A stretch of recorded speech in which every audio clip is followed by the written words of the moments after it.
Aaron, welcome to the show, brother. How's it going? Good. Good. How about you?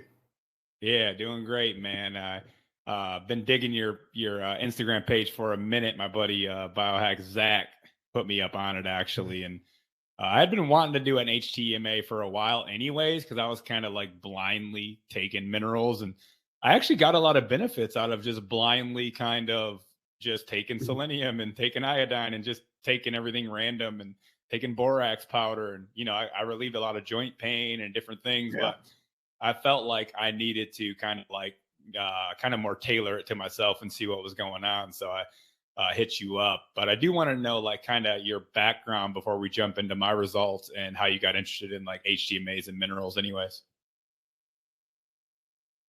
Okay. Yeah.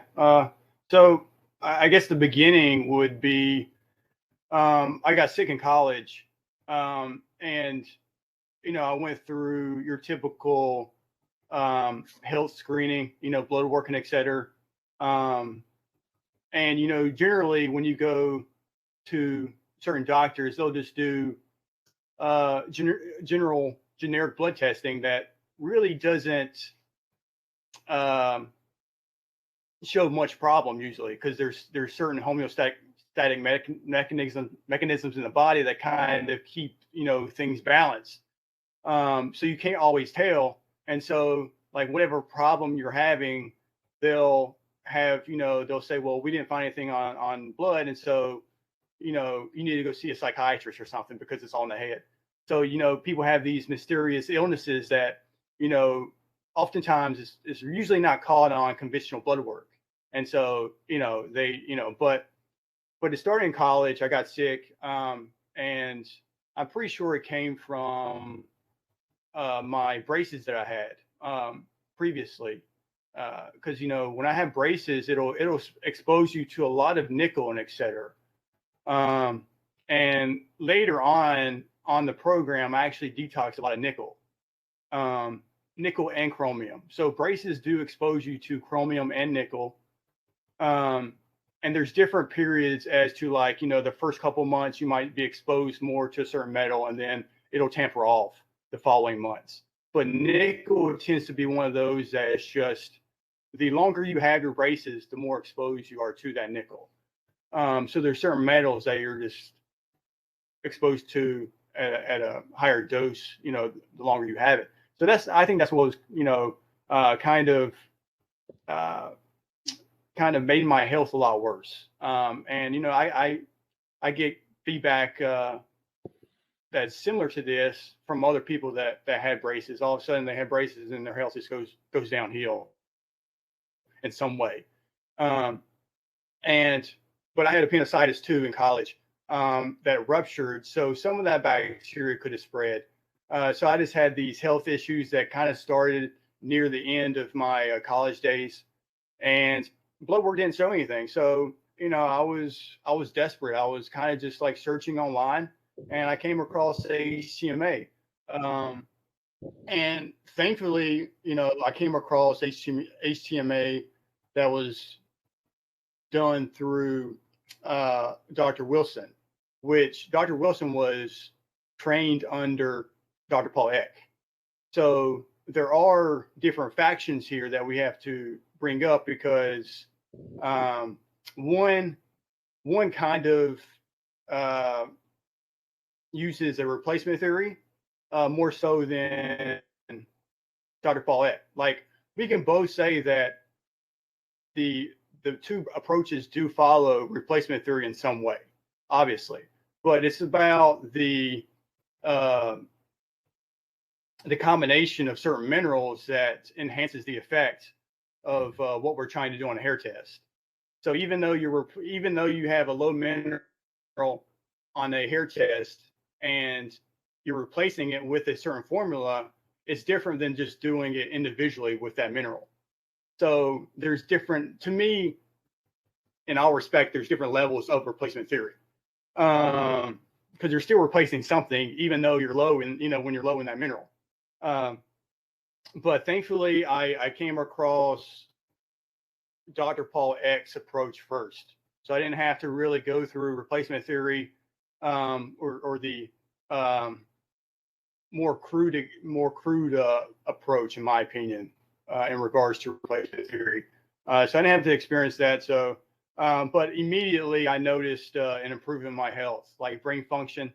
Like, I was just thinking, it's like, I wish I went on this program before I went into college, or even sooner, like, high school. It's like my life will probably be a lot different, simply because when your brain starts working differently or better, your whole life can kind of just like go a different course. Because for example, I went to college.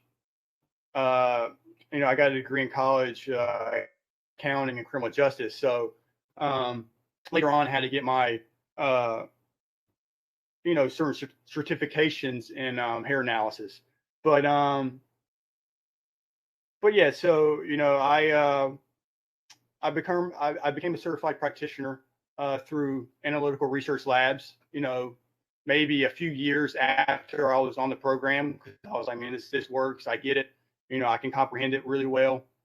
And so I just wanted to offer that service to other people that I knew. And so it just kind of evolved from there. Let's see. But yeah, so, and there's other aspects to my health that kind of went downhill too. I used to be a long distance runner.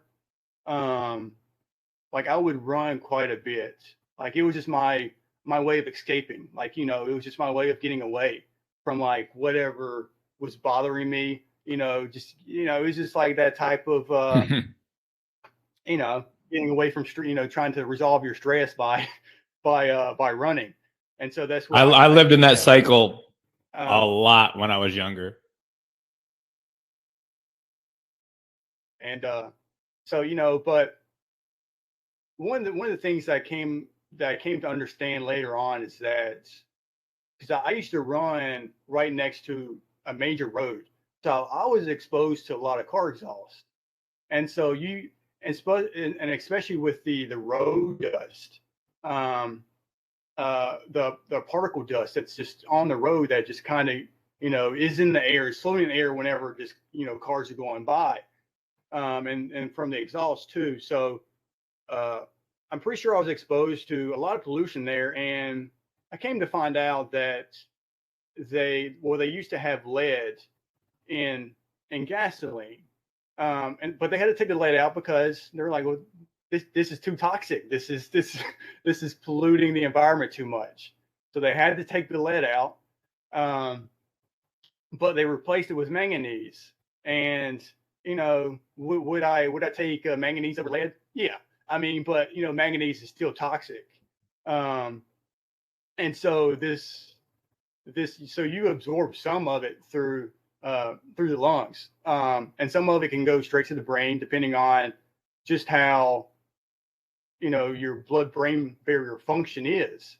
So some of it can go into the brain through the nostrils, but yeah, because there are cases to where manganese from pollution, car exhaust, road dust, etc., it can actually cause liver disease in some people. Like it just accumulates in the liver. And I live in North Carolina, and North Carolina is apparently one of the highest states with liver disease that is being linked to air pollution. And that's namely, one study was naming manganese as the main culprit of that association. So yeah, there's I think there's just different combinations that kind of led to my reduced health, and so it just kind of evolved from there. I just for the past decade, I've just been learning more and more on the science of hair analysis and how to use it properly. Yeah, that's amazing. And I think everyone kind of, you say you wish you would have done the HTMA when you were younger, but it takes a lot of us to get kind of ill to even try to start figuring things out. And I love that you said that about the blood work, because when I was so sick and felt like I was dying with Lyme disease, I would go to these doctors, even these functional health practitioners, and the blood work would be fine because I was eating paleo, sometimes doing keto, grass-fed meat, organ meats, doing all the things that, what quote unquote you're supposed to do, and still felt awful. And they would say the blood work looked fine. And it wasn't until I went to a really advanced Lyme doctor where he did like thousands of dollars in tests, and he figured out like, no, he's like, you're fucked up. But then I got a lot better through that, and I still had some brain fog. And then I got a lot better with the copper protocol, which you're somewhat familiar with Jason Hommel. Yeah. I had him on the show, and now I'm kind of jumping off that to do the HTMA. And it's only been a week, so we'll have to have you back on as I keep progressing. But I do agree with you on the blood work, and I think it's a little snapshot and maybe could be a little bit beneficial, but overall really doesn't show you, too much. And a lot of it can be inaccurate. It's kind of just a snapshot in time. So it's, if you had poor sleep or you ate shitty or you drank the night before, a lot of things can affect that little snapshot from that blood work. So I guess we're just kind of like rattling off HTMA. Why don't you tell people exactly what HTMA is? Yeah, so it's a hair tissue mineral, analysis assessment. It's a soft tissue biopsy. So it does very good at measuring intracellular activity versus blood. There's obvious differences between HTMA and blood. Even RBC, red blood cell mineral testing. It's in some ways it can be accurate. In other ways, it's a little misleading, I think. I think it's beneficial to do both if you're trying to do one. I mean, I don't think that doing, just depending on RBC levels is enough for a lot of people. I think you have to eventually go into HTMA, simply because it's just a better measurement of intracellular activity. But it also shows kind of, your oxidation rate, how well you utilize, let's say, food for energy, like how well you break down food for energy, how well you're creating energy. And so that's like the biggest difference between blood work and HTMA is the oxidation rate and the NAK ratio. There are ways to where in blood you can maybe look at the CO2, but I don't know how accurate that is every time. So the higher the cellular respiration is, the more CO2 you might have in the blood, the higher the CO2. But to me, it's foolproof when you look at HTMA for determining the oxidation rate.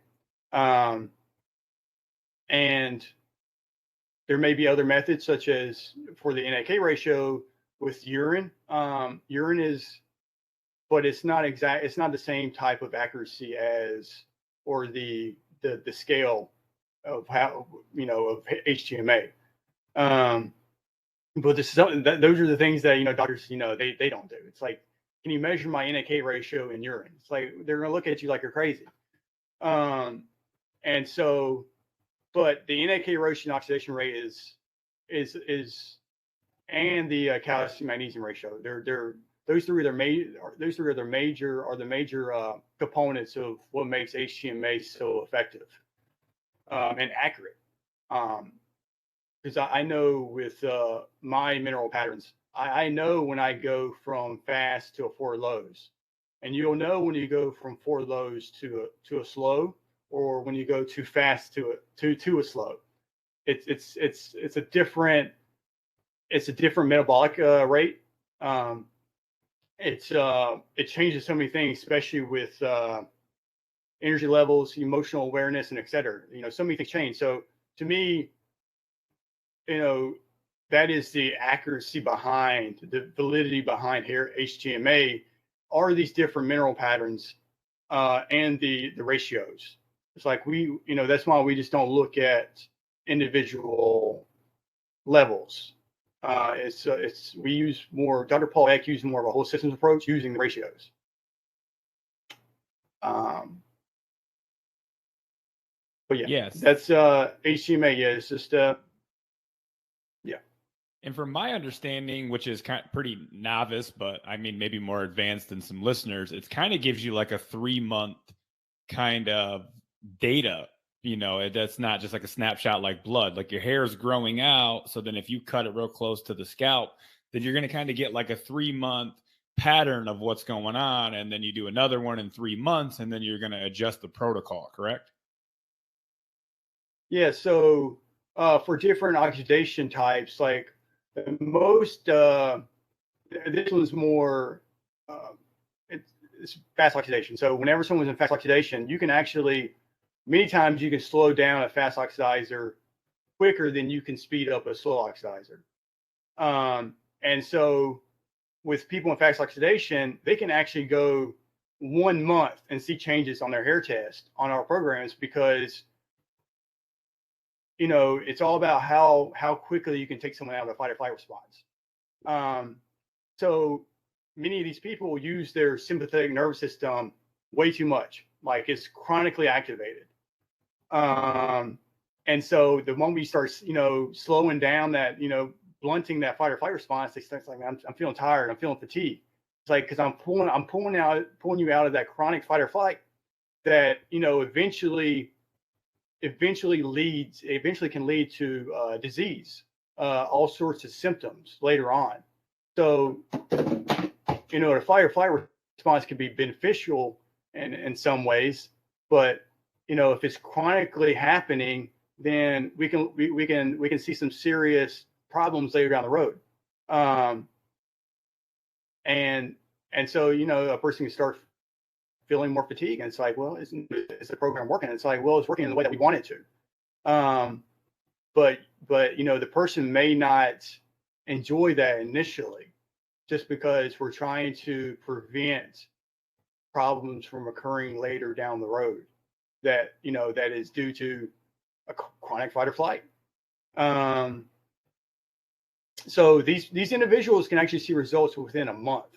They can, because many times they'll fall into 4 lows. I could argue that they start out maybe in the 4 lows, and certain experiences in life, stress, anything can kind of cause them to go into a fight or flight response, like a strong one that leads to fast oxidation. In other cases, they're born. A lot of babies are born into fast oxidation, and pulling a person out of fast oxidation, and they can go into a 4 lows whenever their calcium magnesium levels are actually below the ideal. Those tend to be toxic fast oxidizers. They're not true fast oxidizers. And so we can actually slow them down pretty quickly, just because they're not healthy fast. So if they're not healthy fast, then we can you come out of that fight or flight really quick, because it's just a toxic, stressful reaction from the body, and so they fall into a 4 lows. And for the listeners, 4 lows is whenever your calcium, magnesium, sodium, potassium levels drop below ideal. So yes, like I said previously, these individuals, I mean, they can see results sooner than 3 months. Usually when I tell people 3 to 6 months, they tend to be slow oxidizers or people in the 4 lows. And slow oxidizers are individuals that have elevated calcium magnesium levels, and their sodium potassium is low. They don't have much sympathetic activity. They don't have much of a fight or flight response. But yeah, so these individuals, they usually only see difference, 3 months to 6 months, and sometimes it's not a big difference. Sometimes just the smallest change in a ratio, or even a heavy metal, means it's quite significant in these individuals. Some people don't heal as fast as others, so we can't I can't compare one to another in terms of whether it's just hard to compare one person to the next when people just heal at different rates. but yeah, like generally like it's more hair's more of a long-term assessment versus blood. And like you said, like if you actually like a female, depending on how long it takes for so they can actually cut the a hair close to the scalp or and a hair from the end of the strand, and it'll show different results, just because it could have been several months to a year that that took to grow out the hair. So you're taking a sample from the tip and from the root, you're going to show different results. And it may be significant, it may not be, depending on what they're doing, in terms of diet, supplements. But yeah, there is that difference there. Yeah, that makes a lot of sense. And why do you think that the minerals kind of are the most important components of the body? It seems like they're kind of running like all the enzymatic functions within the body, and it seems to be way overlooked. But I got into this because I started like listening to Morley Robbins and learning about copper, and then I was like, oh, copper's the gateway drug to all healing. And then you start to really actually read into other minerals like selenium and iodine, and then you realize actually not just copper, every single mineral in the body like runs so many functions that it's insane and it's crazy. Like, do you believe that if once we get the minerals in balance, most other things will sort itself out? Yeah. So I kind of, my way of looking at it is like, well, let's say you couldn't survive very long, I would say, if you took, you wouldn't survive if you took all the magnesium out of your body. You wouldn't be able to function. And so, that I think that's like more of a simplified way of looking at it. It's like the more deficient you become in the mineral, the less optimal your body is going to function. Like the less you're going to be able to, enjoy life. You won't have much, people won't have much energy, or they won't be able to express themselves in the way that they could if they had ideal mineral levels. Like your brain won't function as well. Versus like, if I were to get someone that had completely balanced mineral levels. And I'm not saying that they have to be right at ideal, but they have to be fluctuating. They have to be around the ideal level. These individuals, they tend to be, I would say, very successful for, they're just very successful. They can be entrepreneurs or what have you, it doesn't matter. But, whatever they go after what they enjoy most in life, and they become very successful doing it. So, a person can be really good at something, but they don't know how to make a career out of it. And so that's the balancing effect of minerals. It's like you can be great at something, but you may not be able to express it very well. You might not be able to make a living doing it. So, when you start balancing other minerals, you actually find a way to be successful at what you're good at, what you love to do. Because it's all about kind of, increasing energy levels, balancing out energy levels. But, it has a lot to do with minerals. Minerals play a role in personality and how we express that personality. But yeah, minerals, the body just requires minerals just to do everything, in my opinion. So for example, like if you're low in like magnesium or zinc, a lot of those enzymatic sites will function, at a suboptimal level, as low as 50%. And the body has to find a way to adapt to that, try to survive when you don't have enough essential minerals. And so it starts to take up heavy metals. It takes up anything that can actually keep the body running, even if it's at 50% or lower. And so, there can be a lot of people there just walking around at 50% of their optimal health or less, due to these mineral deficiencies. And so, but And this is where people start to accumulate more heavy metals in order to keep the body going. And this can actually be seen on a hair test. What we see on a hair test is that the lower the metal is, the more the body's just hanging on to it. It's just armoring it. It's just it needs it. It needs it to function because the person is deficient in a certain mineral, or they can't use a certain mineral like they need to. So yeah, there's definitely that cross link between mineral deficiency and the body just taking up more heavy metals to function. Yeah, and I actually found it interesting because how you're kind of talking about this replacement theory of where like I've been like mega dosing magnesium for years because you hear like it helps combat EMFs and magnesium runs the body and stress can deplete it. And, if you're feeling stressed out or fight or flight, take more magnesium. But you actually have me taking less magnesium than I currently was taking, even though I had a high calcium magnesium ratio, because basically the other minerals are going to affect that ratio, not just taking more magnesium. That's what I found pretty interesting. Yeah. So it's, you don't necessarily have to take a high dose in order to benefit from it or feel the highest, or to actually achieve the high potential from that mineral, because there's other because the body can have certain mechanisms to where it will only absorb a certain amount of a mineral because there's this balance between minerals that the body is trying to achieve.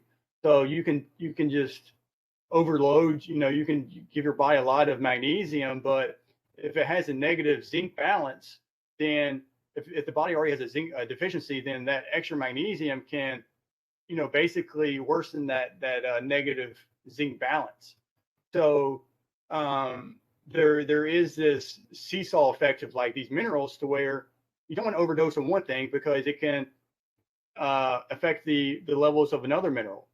So high dose magnesium can also impact manganese. It can lower the absorption of manganese in some cases. And manganese is critical for energy production. It's what Dr. Paul Eck considered the power mineral. It definitely gives females their power in the world. But manganese is involved in the breakdown of carbohydrates, glucose utilization. So anytime you're low in manganese, you will most likely have less glucose receptors. Magnesium gets this hype to where, it's beneficial for all these different things. And it is, don't get me wrong. And it is important for insulin, but that magnesium and manganese balance needs to be there too. So taking a bunch of manganese won't correct all your problems when you have a manganese deficiency. And this can be seen whenever the body is low, the hair manganese level is low. And so anytime like a mineral is too low or too high, there's a problem that's going on there with the body using that mineral. And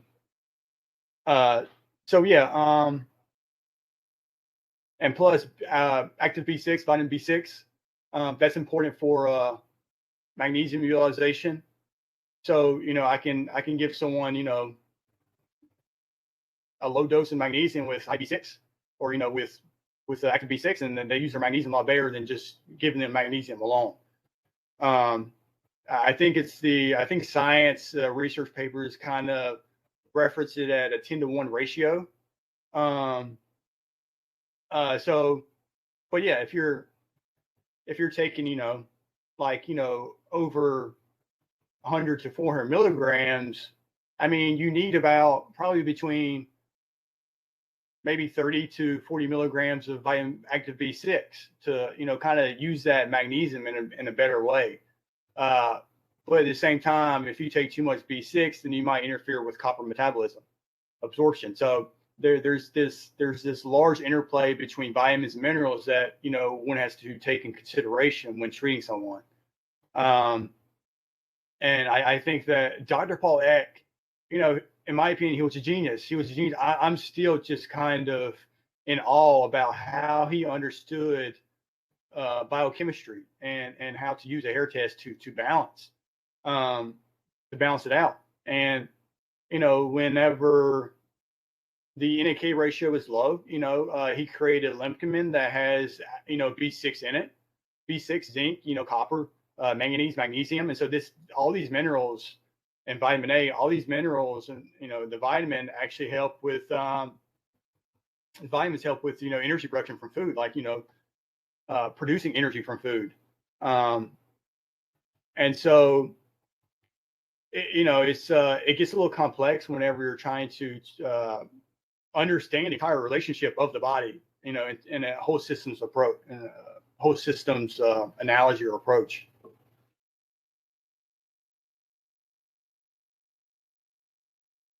Yeah, and when working with these, I know you kind of have like some of these like synthetic vitamins, kind of vitamin A, all the different B vitamins. You've seen good results because there's such a like back and forth with like you should just be taking like organ supplements for your B vitamins, or some other people say synthetic B vitamins work just fine. Have you seen good results with the synthetics?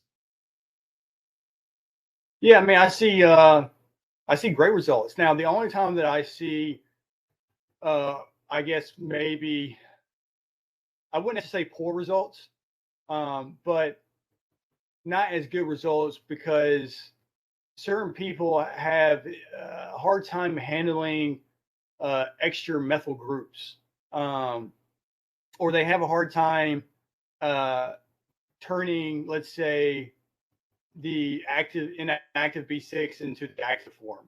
So there's different nuances that a person may have trouble doing, and that's why I'm coming out with and that's why I give people active B6 on a program, even though I give them the inactive form through the multivitamin that we use.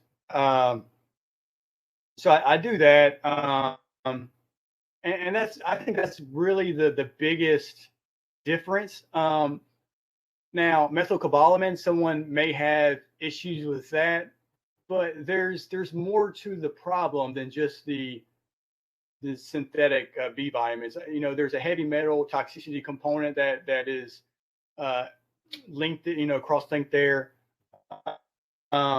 or they have a severe mineral deficiency that we kind of have to work at correcting before they can use B vitamins in the best way possible. Zinc comes to mind. A lot of people, I'm quite surprised at how, well, I wouldn't say surprised, but when you go based upon what your conventional statistics say in terms of zinc deficiency, it's like it can be such a low ball estimation of 20%, and that's laughable to me. It's like, especially when a lot of Americans or a lot of people in the world, whenever they eat meat, they eat it with some sort of grain. They typically eat it with some sort of grain, unless they're following a strict carnivore diet or they're just having steak, without eating grain. But, it's hard to find someone eating red meat or some sort of meat without grain. And, the anti-nutrients in that bread will inhibit some of the absorption of that zinc in the meat and other minerals. So, it's about food combinations that really determine, what a person's taking away from that meal. And so, the zinc deficiency, based upon my all the hair testing I've done, it's quite significant. I mean, but at the same time, anytime that someone has poor health to the point that they want to seek my services or even just go to the doctor in general, they're going to have some sort of mineral deficiency. Because how many people that do you know that are extremely healthy find the time or find the need to go to the doctor or to do other services like me? Some people will, just out of curiosity, but very few people do that.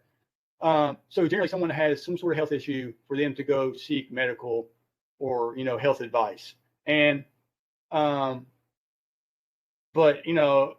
pretty much all the people that come to me, they have some sort of zinc imbalance, some sort of negative zinc balance. But I think in the general population, zinc deficiency is quite significant. It's just that some people just don't seek medical, or they don't seek health advice at all. Like they rather live with whatever problems they have instead of seeking help. And this is kind of what I find in burnout. Individuals in burnout, they don't really want other people's help unless it's so bad they hit rock bottom. They have nothing else to, nothing. They find some sort of desire to seek help outside of themselves. And so burnout kind of prevents you from wanting to for people to help you. But yeah,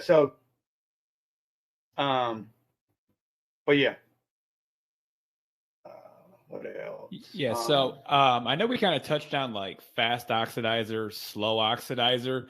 Can you kind of like break down what it means to be in them oxidation states? And are we looking for a more balanced oxidation rate, or what's the goal? Yeah, so I could say that based upon the general population, most people are in slow oxidation. But that is changing. A lot of people are now going into a four lows, just because, depending on where you live, Americans are highly stressed individuals. We have a very stressful society, just the way that it's oriented. And, there's a lot of, we value, our customs and value is kind of based upon like high stress, activity, workaholics, et cetera. So, but it's changing. So a lot of people are falling to four lows just because they're in extreme burnout. Like if you're a workaholic or you're constantly stressed, I mean, you're using up minerals, you're using up energy. And if you're not taking the time to eat correctly, take the right supplements or something, then you're going to eventually, in my opinion, hit a energy deficit or some sort of severe mineral imbalance. And so that's what we're seeing. More and more people are going to four lows, which is like calcium, magnesium, sodium, potassium, dropping really low. That was almost unheard of, 100 years ago. But society is becoming way more stressful in certain ways. Just the things we value, et cetera. Use our time doing. But slow oxidation is whenever calcium, magnesium levels go, really high, and sodium, potassium go in the opposite direction. And this is just, this is correlated to adrenal insufficiency, adrenal fatigue, or hypothyroidism. So the adrenals provide.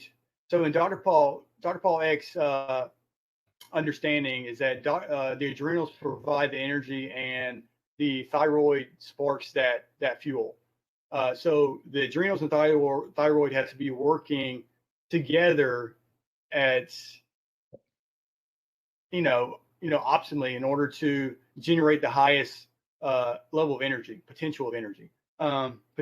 So this tends to be one of the things with slow oxidation, is that someone experiences fatigue, or other symptoms that pretty much arise from low energy. And low energy can be more significant whenever someone has, let's say, a high calcium magnesium ratio.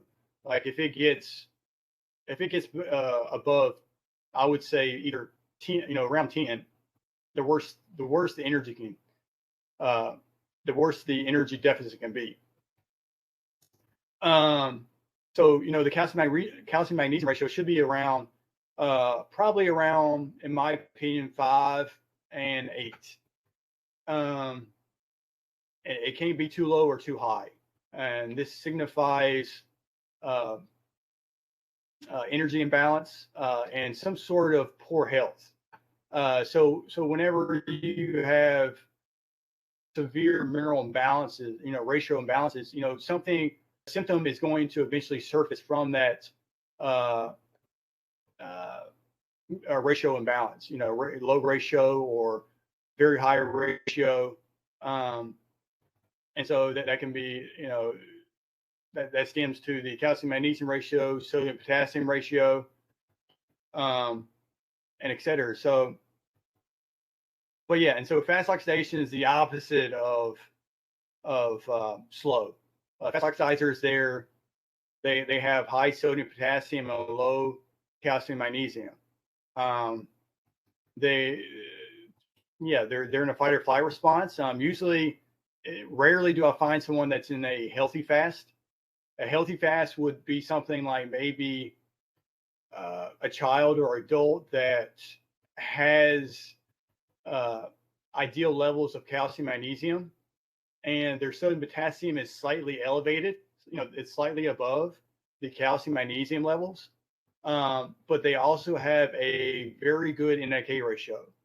Usually, it's above 2.5 for them to be a healthy fast. Those individuals feel really good. I'm not gonna lie. I personally like fast oxidation simply because, they tend to be, you tend to have better mental functioning. Like your brain works a lot faster. You have more energy usually. Now, if the oxidation rate gets too fast, then you get tired more quickly. You don't have that long-standing energy. You don't have that, slow oxidizers. They tend to have, if they're in a healthy slow, then they can have very good energy levels the entire day. When a fast oxidizer that is too quick, they'll have very good energy levels for the first 4 or 5 hours, and then the rest of the day they're done. They call it quits. They may need like a few hours of rest, and et cetera. So it kind of depends on how fast your body is using its energy. And so that's why, in order to make a fast oxidizer healthier in terms of better energy levels throughout the entire day, we slow them down a little bit in order to kind of just balance out their overall energy levels throughout the entire day, instead of just being, quick burst of energy for 4 or 5 hours. And so that's the difference between, those three. But then you have the mixed oxidizer. The mixed oxidizer, it can be, they can have, so one gland can be stronger than the other. So their adrenal activity can be stronger than the thyroid activity. And generally this is seen whenever the NAK ratio is above 2.5. And let's say and it corresponds to the calcium magnesium level. So the sodium level would be higher than magnesium, or the potassium can be higher than the calcium, or vice versa. So there's these differences in these mineral levels that create what type of mixed oxidation rate you're in. I believe it was a doctor, Dr. Black was like, well, mixed oxidizers tend to be very good entrepreneurs, or, very good CEOs or something, simply because they're able to, they kind of have highs, and they have good highs, but at the same time, I wouldn't say that they have low lows. I mean, it just depends on how severe their mixed oxidation rate is. But they tend to have times to where they're very, very productive, and other times they have the ability just to relax and kind of, take it easy.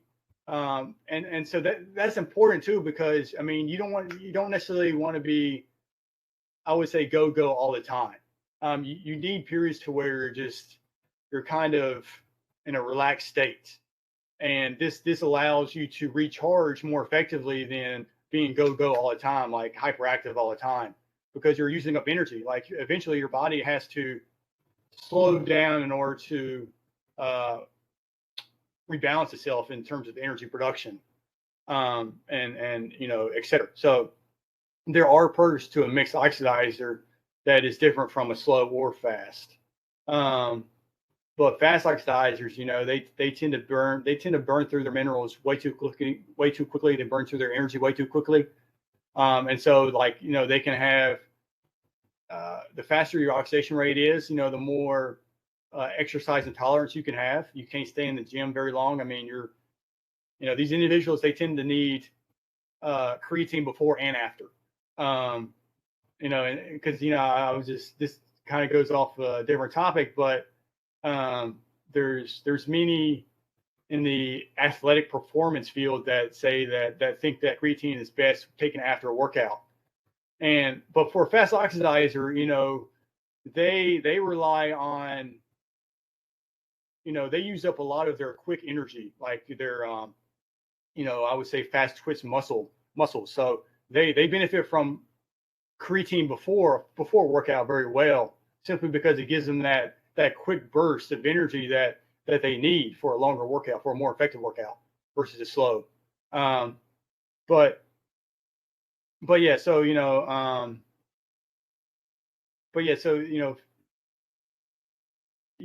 person definitely feels different whenever they go from one oxidation rate to another. It's just it has different qualities. It has different. It's a different energy level, and et cetera. Yeah, that makes total sense. And I know you also give kind of like macro breakdowns depending on oxidation rates as well. So how do you know how to adjust what dietary needs someone needs depending on their oxidation rate?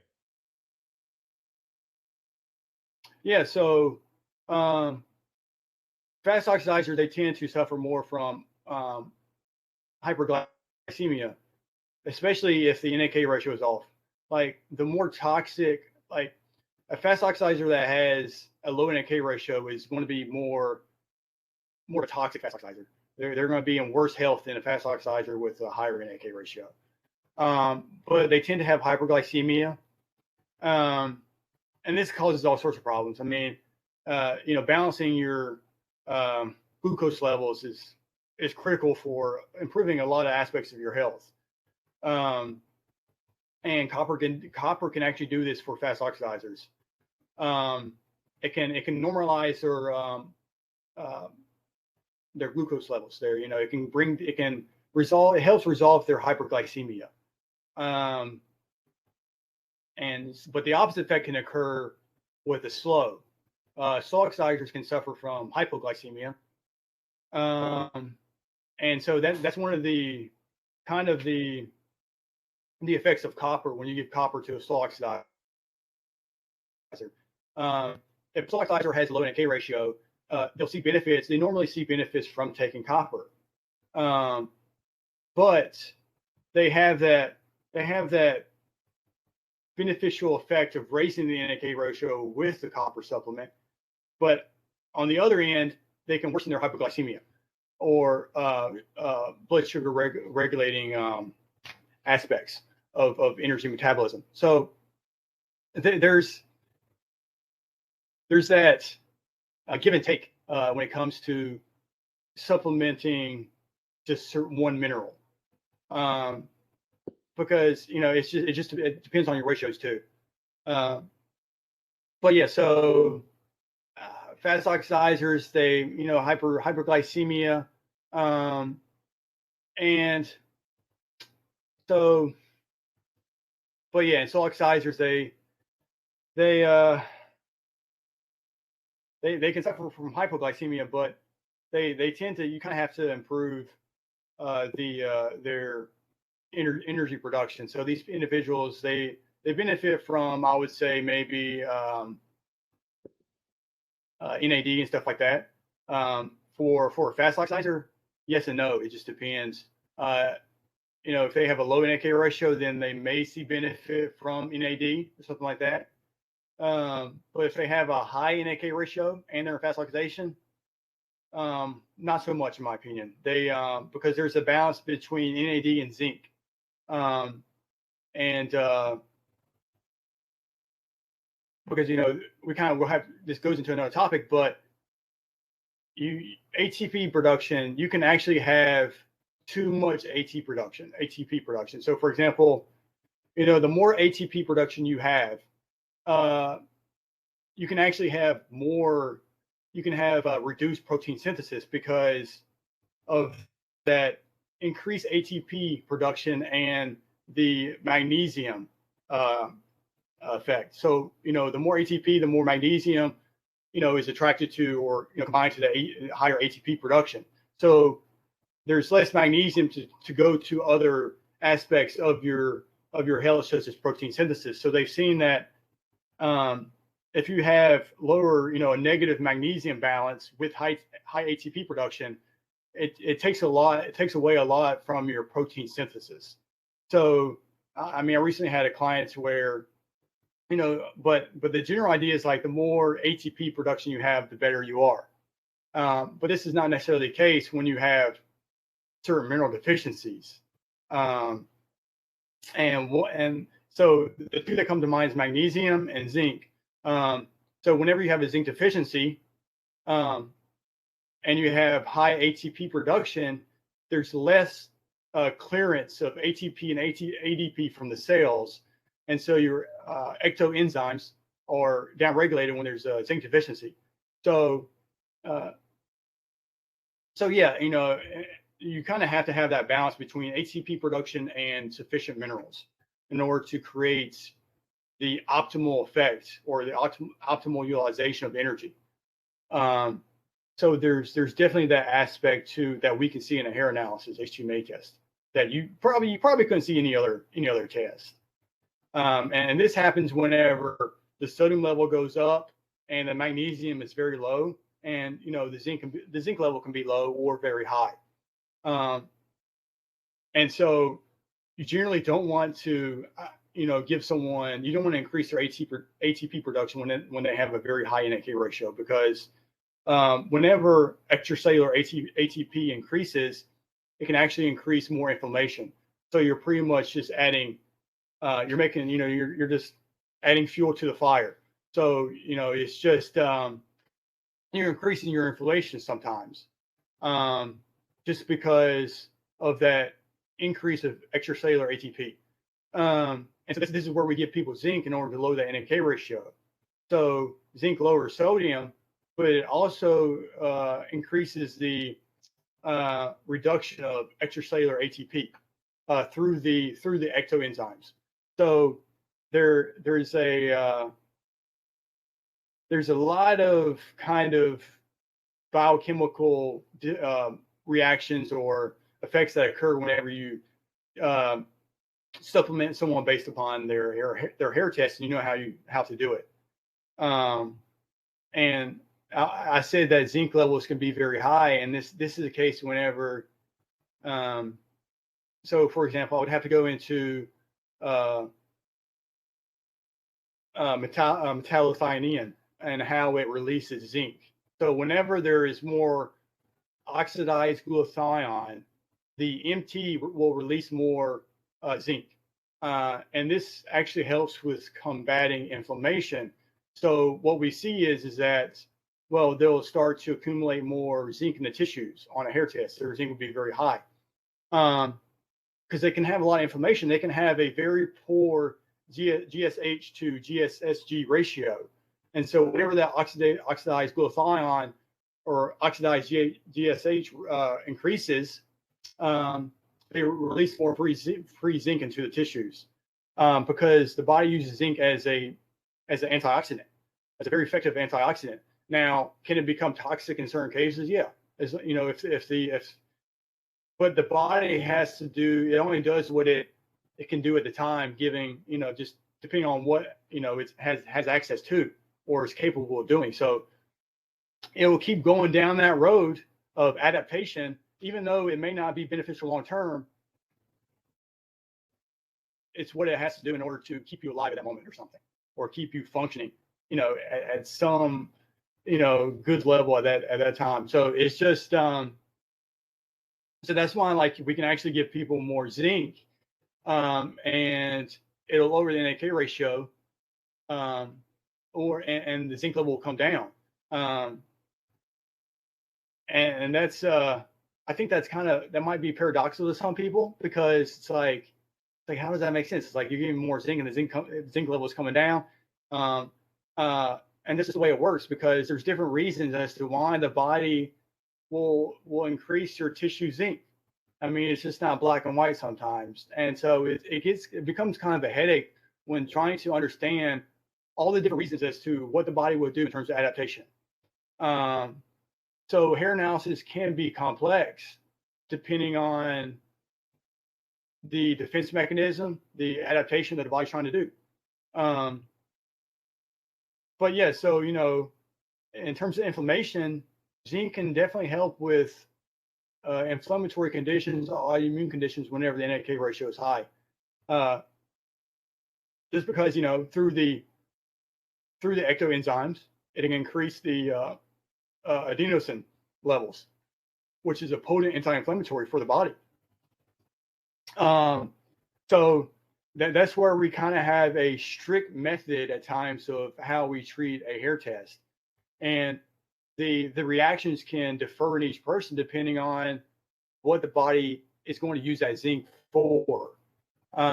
So you can have just a combination of different things that's going on. You can have chronic infections. You can have other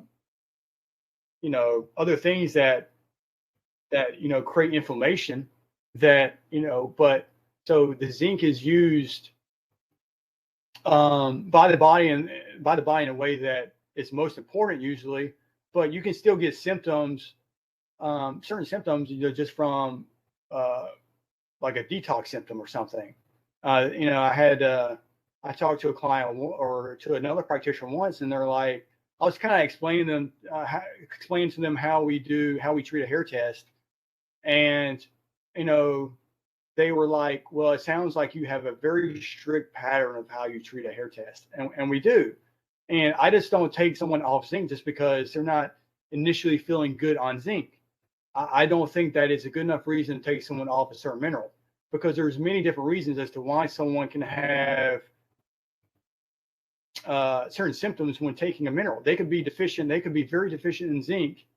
And so they could have been deficient in zinc for a decade. And so they accumulated all these problems in their body. And the moment you give them zinc, their liver starts working better. They start to detoxify in a certain way that gives them this so-called negative reaction. Is it negative? And in my opinion, it's like, a detox symptom is not necessarily negative unless it's so bad that it's intolerable, or, but in my opinion, it's like you're trying, how can you work around a certain, it's like, can you actually heal the body without detox symptoms? It's like, can you work around it so much to where you heal the body in incredible ways, but you have absolutely no detox symptom? That would be the hardest feat, that's because there's a lot of programs out there that are saying like, we can heal you in this way and you won't feel much detox, and et cetera. And, the moment I get a hair test on them, it's like I'm not seeing complete balance here. I'm not seeing optimal health. So the moment I start treating them in a certain way, it's like, oh my goodness, I'm getting these detox reactions.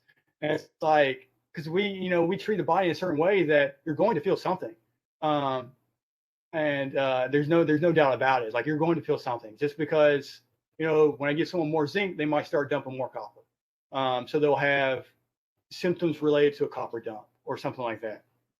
Just because whenever you start giving extra nutrients that the liver may be deficient in, or et cetera, and afterwards the liver starts working, very well. I mean, you're going to be dumping things into the blood. And this is where I get into, I would have to get into coffee enemas, just because coffee enemas are very, very effective at reducing copper symptoms, just because copper elimination, excess copper elimination occurs mainly through feces. So coffee enemas are very effective at reducing any sort of all sorts of copper detox symptoms, imbalances such as headaches and etc. But sometimes someone may have to do a coffee enema 3 or 4 times a day before their symptom goes away. But hey, it works. It's effective. So even though you have to do it that many times, but yeah. Yeah, that's great. Now, and I agree. I think that you're not really gonna undo decades of damage and heavy metal accumulation and not feel any side effects. Like if you're coming in with brain fog and then you start giving minerals that are going to move around shit in the brain or wherever, you don't expect to just feel great. I mean, we have so many chronic infections. I love that you say, like, in your little form that you send everybody when you get the hair test, like people have up to like 50 different chronic infections. And, you know, when I had Lyme, I had Babesia and I had Epstein-Barr and I had Lyme and I had Lord knows what else. Like, you know, that was just what I was muscle tested for. And it's like, you're like, what? How do I have all this shit? And it's like, you know, it's mineral imbalances, it's heavy metal toxicity. There's a lot going on. And we kind of brushed over the heavy metal portion, but do you see good results on dumping like lead, mercury, you know, with just taking minerals instead of like using chelation therapy? Oh yeah, most definitely. It takes about, generally it takes about a year. It depends on how poor of health a person is, because there are certain aspects that you have to correct in the body before the body will even decide to remove a heavy metal. Like, that's why chelation is quite sketchy at times, just because it may not be able to penetrate deep within the tissues. It may just be a superficial type of elimination, even though it can work in a significant way sometimes. But that is relative to the amount of heavy metals that you actually have in your body. So someone can go on chelation, and then, down the road they can go on our program and they remove a lot more. And it's like, but I went on chelation therapy for for a year, and yeah, I mean, you could potentially remove a lot in urine and et cetera, but it's not going to remove total heavy metal accumulation in the body, due to various reasons. And so our approach is more gentle. Chelation isn't always very safe. You have to, in my opinion, I don't know, it's just not very safe. You have to do it at a certain dose, and then you have to be supervised very well in order to do it in a way that it doesn't create too much damage, because certain chelation drugs can damage the body as it gets eliminated from the body. So a lot of these chelation drugs don't have a very good track record when it comes to long term. It's just not applicable long term. That's all I say. It's just too toxic long term. So if you have like an acute exposure to where, all of a sudden, you just got exposed to a bunch of lead and you have high lead, blood, lead levels, then yeah, you can use chelation to kind of get that out of the blood before it gets deposited into the tissues. But after a few months, it gets deposited into the tissues, and chelation therapy won't work as well. And this is where our program is kind of the shining light in that regard, as long as someone is able to stick to the program long enough, because the body will heal itself in other ways before it even gets to the that heavy metal burden. Certain aspects of your health has to improve. And some of these heavy metals, they're in these enzymatic sites. And so it's not too easy to let to force the body to let go, to remove, to free themselves of these heavy metals in the enzymatic sites. It's not too easy. Chelation therapy can't really do it. So that's where competition of minerals and metals, heavy metals, come into play. There's some studies that show that when you give a high dose of certain mineral, it can push these heavy metals out of the enzymatic sites. It can replace them. And in a way, this is our approach, but it's not. It's more of a I guess scientific approach with one mineral's impact on another. So eventually it does occur over maybe months to years. Some metals are easier to remove than others. In my opinion, lead, cadmium,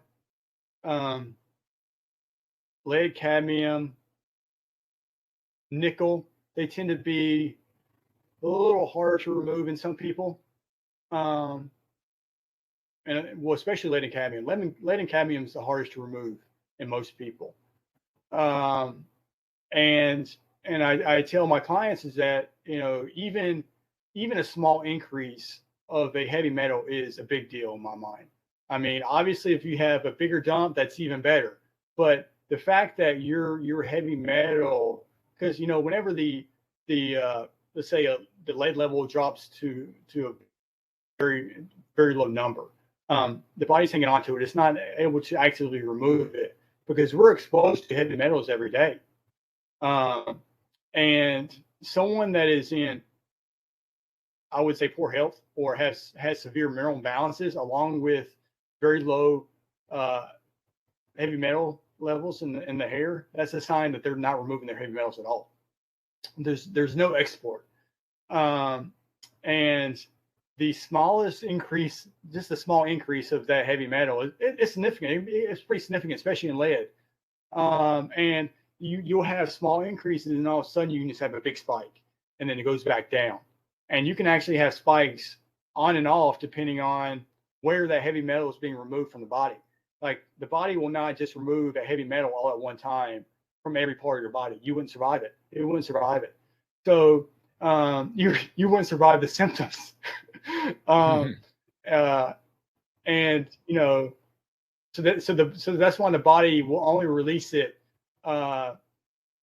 These heavy metals in certain, I guess you would say, dumps. Like you'll have mini dumps, many stages of a heavy metal release. But personally, well, chromium can be hard to remove too. And people don't look at chromium as really like a toxic metal, I would say. But so it has to do with the valence electron of the mineral that can make it more toxic. Hexavalent chromium is very toxic, and we're exposed to these higher valence minerals such as chromium in the environment, air pollution, and et cetera. Even braces can contain a toxic form of chromium that the body doesn't use very well at all, or doesn't use well. And so the chromium level spikes. It goes up, and then it'll come back down. So you'll have this, going on in many different ways, with many different minerals. And I also have to highlight the amigos, what we call the amigos, which is aluminum, iron, and manganese. And there's a few others, but these three tend to be elevated at the same time, or they get dumped at the same time. And you can see this on an initial hair test. It's quite fascinating. Sometimes on an initial hair test, I'll see the iron, aluminum, or the iron, manganese, and aluminum are all three of them are elevated. All three of them are high, and they tend to. That's why that's why we call them amigos, because they tend to build up in the body at the same time and removed at the same time. And so whenever someone dumps, a bunch of manganese, they might also at the same time dump a bunch of iron and aluminum. Not always the case, but it tends to happen at the beginning, because obviously you can have more excess of a certain mineral metal than another. So someone can have more manganese than they do iron, and so in the beginning, they'll remove a lot of iron and manganese together, and then eventually the iron tampers off, and then you just start removing more, a lot of manganese by itself. So there's these different variations of dumps that can occur. But the amigos is quite significant. I've already had 2 chromium dumps. I've had several elimination or dumps of iron and manganese, and aluminum. I've removed a bunch of nickel, and let's see, and mercury. So it definitely works. It definitely occurs eventually. But we can't just like, you just can't force the body to dump a metal that you want it to dump, over another. The body might dump certain excess minerals such as iron or manganese or et cetera before it'll start dumping the heavy metals. So there's different stages, I would say. Or the body may need to remove a bunch of lead before it can actually get to removing its excess iron. So we can't force the body to do what we want to do in a certain way. We just kind of have to support the body and let the body do what it wants to do, because the body is very intelligent. It'll do what it can do in order to, I guess, minimize the symptoms.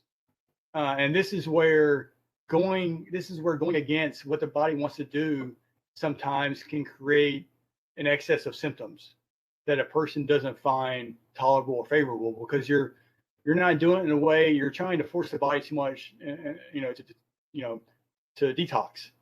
So our approach is more gentle. It can be way more gentle and more effective long term, safer long term, just because we support the body with the right minerals that kind of change the ratios in a certain way in order to give the body the ability to detox deeply. And this has a lot to do, I would say, with the NK ratio. But I mean, whenever you remove a certain heavy metal, this can cause the NK ratio to drop. So that NK ratio can fluctuate as a person heals, detoxes from heavy metals.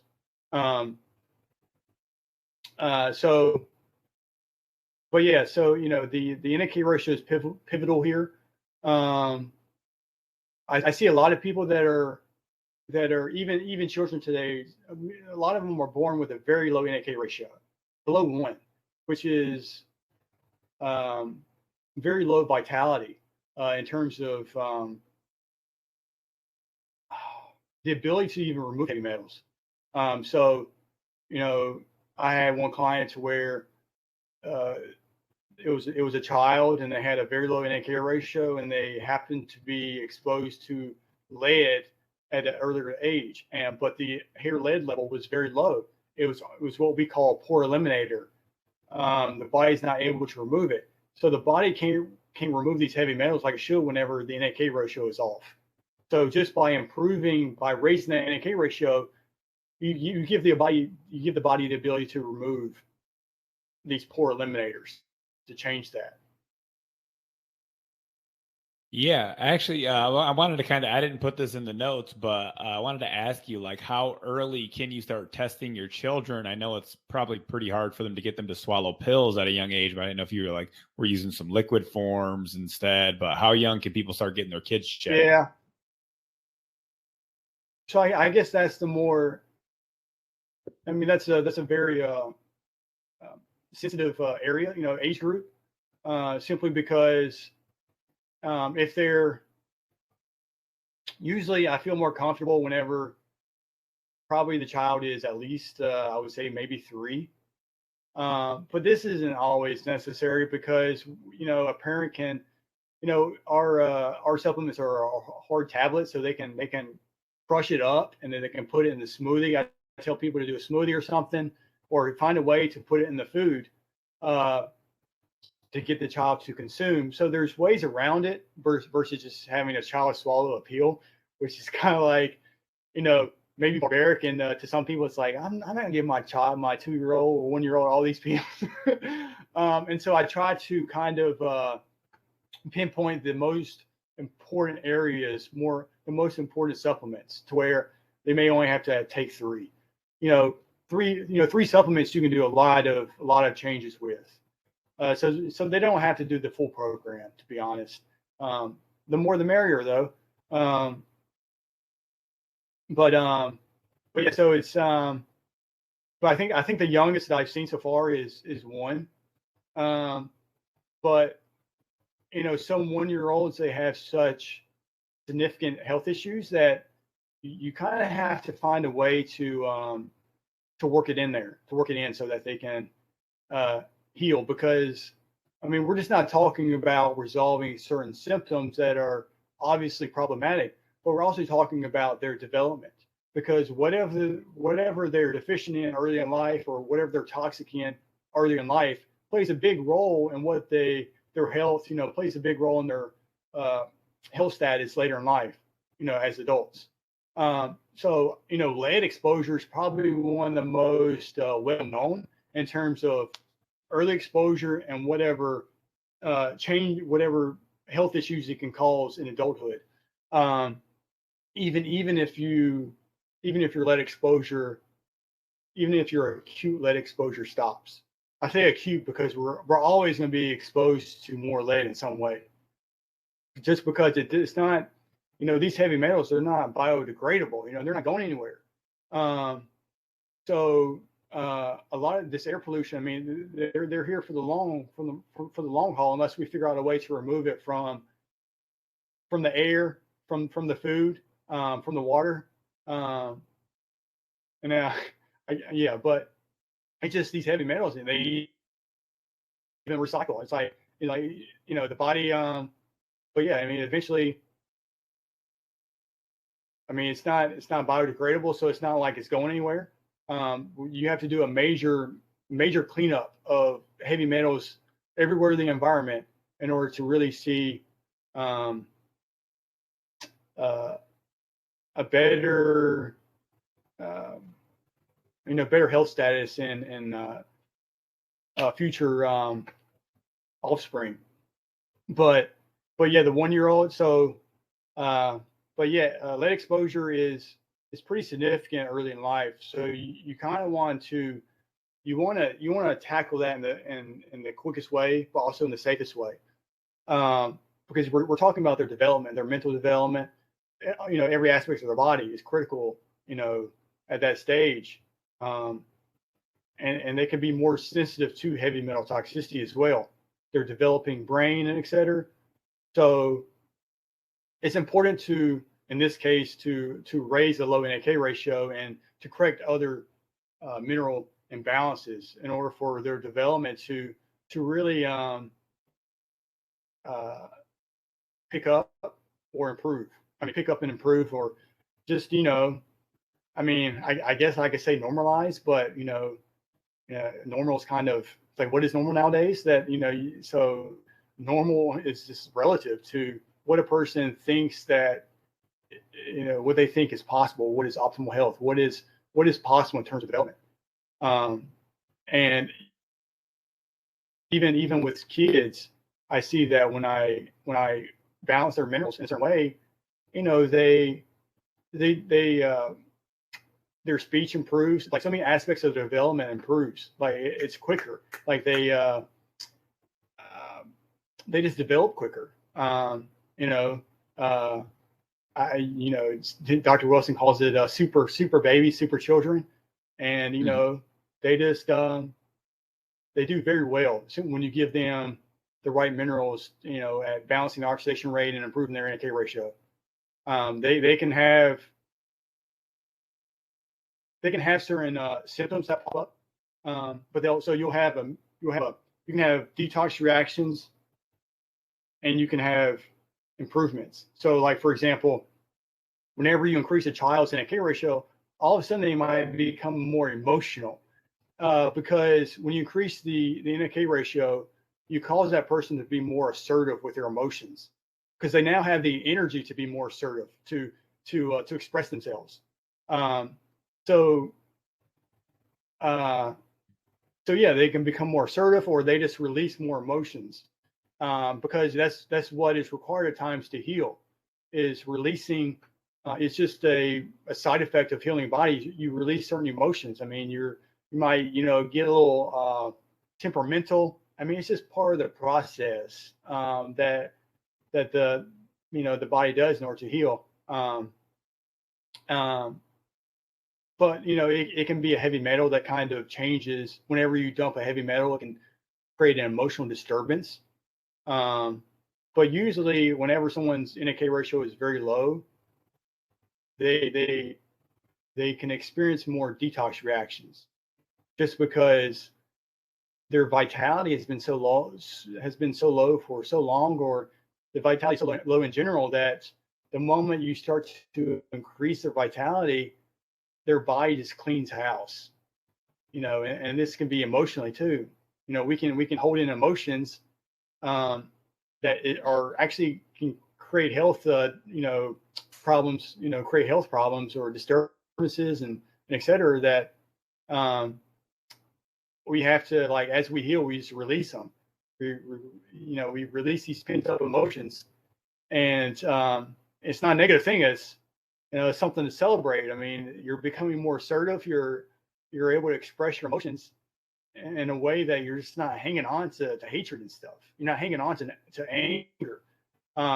And that's what's hard for some people to understand, is that it's like, well, I don't feel angry right now, but at the same time, it's like the slightest bit of stress can create an emotional disturbance in me. But it's like, even though you're not angry right now, it's like there's still emotions that you're hanging on to that are creating health issues, that are creating health problems, and it can be more severe as it down the road. So we kind of just facilitate healing in a way that releases these emotional tags, I would say, in the body, and you become more assertive, express it. But this is common with iron toxicity, very common with iron, just because iron has when it comes to the amygdala and et cetera, hypothalamus, the iron can accumulate in the hypothalamus and the amygdala, and to the point that it can create these emotional states to where it symbolizes anger and et cetera, especially when we mobilize it and release it from the body. And someone can actually slow down their healing whenever they may not like their emotional response to a program, and so they either stop the program completely because they don't want to release, they don't want to retrace that emotion. So they kind of just hang on to their iron instead of following through with the program and just letting their emotions come out, and et cetera. So there's, it gets pretty intricate when it comes to the, the emotions, trying to hold in certain emotions. I mean, you can't really heal the body in a significant way, and at the same time, just kind of hold on to, certain emotions that create mineral imbalances. It's just not possible. So it's just a clearance, emotional clearance from the body that occurs. Yeah, I agree, and I think that the minerals play a giant piece in the emotional process. But before we jump into some of the copper questions that I have, I wanted to ask, what kind of like what I'm doing right now, like we're planning on starting to try to have kids later this year. Have you seen any benefits working with people like throughout pregnancy, doing a mineral balancing program to where they have, better offspring who might have a better mineral outcome? Yeah, so there's definitely a correlation between, 4 lows. So it's not good to be in a 4 lows. And if a person, gets pregnant, even though they're in a 4 lows, they have to take a megapan or something. They have to take a multivitamin, even though it's not ideal. A 4 lows is pretty significant when it comes to pregnancy, and also probably a low NAK ratio. So too low of NAK ratio, or 4 lows or a very low zinc level, because you actually, especially if someone is having multiple kids, I would say, but it's not always the case. Your first child can be born with a zinc deficiency just because you had a zinc deficiency before you even had your first kid. So I think zinc is pretty critical. Zinc and the NAK ratio. Just because I say that because just recently, I've been doing more testing on, pregnancy or pregnant women or women that have had multiple kids, and they just got done with a pregnancy.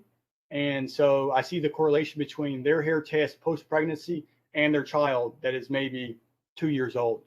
So I love getting testing done like that because you start to build relationships that you need to see, in order to gain a bigger perspective of what happens, especially when it comes to severe mineral derangements that are passed on to the child. So if a pregnant woman has a low NAK ratio, usually the child has a very low NAK ratio too. Or if a pregnant woman has a very low zinc level, the child's zinc level can be extremely low. And I've seen this in one patient or client. I think he was 5 years old, and he had a hair zinc level of 4. That's the lowest I've ever seen. And the mother was actually low in zinc too. Not that low, but so whenever you get down to maybe 12, 10, I mean that's very severe.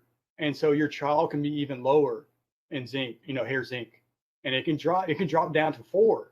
And in this case, they had a low zinc level and a low NAK ratio. The child did. And so, they had obviously they had certain symptoms I'm not going to say, but my biggest objective in that case was to raise the NAK ratio, the oxidation rate, or correct the oxidation rate, and focus on that zinc. That zinc is critical. And in this case, I actually had them take I had them take the Limpcomin, which raises the NAK ratio, and I put them on the upgraded formula zinc, just because I think that can be very beneficial whenever you're trying to correct a zinc deficiency quickly. Just because you're bypassing certain mechanisms of digestion, etc., absorption. You're bypassing certain things that can hinder the proper absorption of zinc, and it gets delivered directly to the cell in a very quick fashion. And so that's why I think that nano zinc is probably very effective at resolving certain issues quickly when it comes to, especially with children, when you don't want to give them too many pills. They can tolerate liquids better. So that's why I definitely suggested that upgraded zinc, upgraded formula zinc. It's like 18 milligrams, which is a good dose. In my opinion, it's not too high to where it's going to lower the NAK ratio anymore. And I would have to say to the listeners is that taking too much zinc can be negative. It's like I'm pro zinc. Like I can talk about zinc all day, but at the same time, if you have a low NAK ratio, you don't want to take too much zinc. You feel it. I even feel it. Whenever my NAK ratio drops, and I take 50 milligrams of zinc for probably about a few days, 5 days, I notice the difference, because zinc can actually lower your NAK ratio even more. So that's why Dr. Paul Eck and his genius was like, zinc should only be supplemented by itself at 50 milligrams or maybe 75 to 80.